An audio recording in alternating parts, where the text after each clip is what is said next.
Madaling buntag sa kadlawon, mga kadagat. Merong isang bangka na dumunggo at kami ay sumugat. Nang dumating ako ay naulahi. Naabutan ko ay mga tinai. Bintahan na lang at hindi pa nahabwa ang mga barilis. Habang pinapagawas nila, ako'y nagpadaplin din. Gusto ko sanang tumabang pero ako'y alanganin, baka ako ay pagalitan.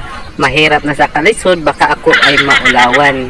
Mahiya man ako kaya hindi na lang ako gumalaw. Kapal ng mukha mo! Bahala na lang sila maglihok-lihok. Inalsan na nila ang barilis pagkalaki. Pero hindi ko alam na mayroon pang nakasuksok sa ilalong. Kitan pagyuda. Ako noon to. Unta na niyo Huwag mong subukan. Masisira ang buhay mo.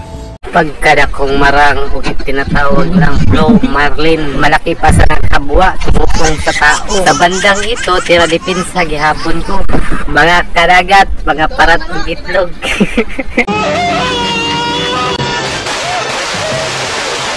Nag-usap-usap na sila bisan wala gikaon kung paano buhatin bisan walay buhat. Nakaabot na sa pisaranan, inalsa ng aming big man. Lakas sa shout out sa dayko sa akong mga amigo, mga perti kagwapo, mga tauhan ni kagawad nonon, nga mga tiradorong isda, dili ta mo isa-isahon kay dugay ta mahuman. Tapsing-tapsingan ta lang mo ginagmay, bahalag kyo umpang panahon kay kadlawon pa man, bahalag dili maklaro kayong hulagway, pero pansin ako mga gwapo kayo mo.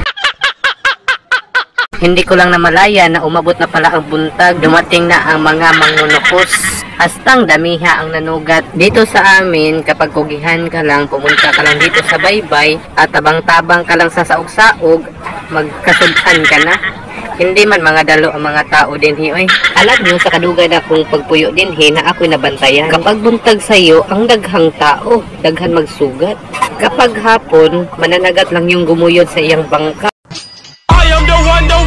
Walang tao. Iba talaga ang aming lugar. Bibo lang dito kapag buntag sa'yo. Kung nagplano ka nga mosoroy din o nagbabalakat, siguraduhin mong tapusin mo ang iyong balak. Tapos bow. Itong bangka na kulay orange, ito po ang bangka ni Kagawad nonon. At dumating na ang mga bangka ni May and Joey. Ayun na. Nagat papa. Maulo to. Nagat papa na nakoy ko nito sinugatan to kayo no. Shout out sa akong amo nga si May and Joey Fishing Supply. Kung gusto niyo pumalit ng loko, hanapin niyo lang si Amang. Siya yung umusap sa inyo. Huwag kayong mabalaka dahil mabait naman ang taong yun. Sigurado magkasinabtanay ka mo. Oops, bago na ko humanon, paki-follow and share sa aking mga video para daghan pa kayong mga lokos na inyong makita. Bye-bye!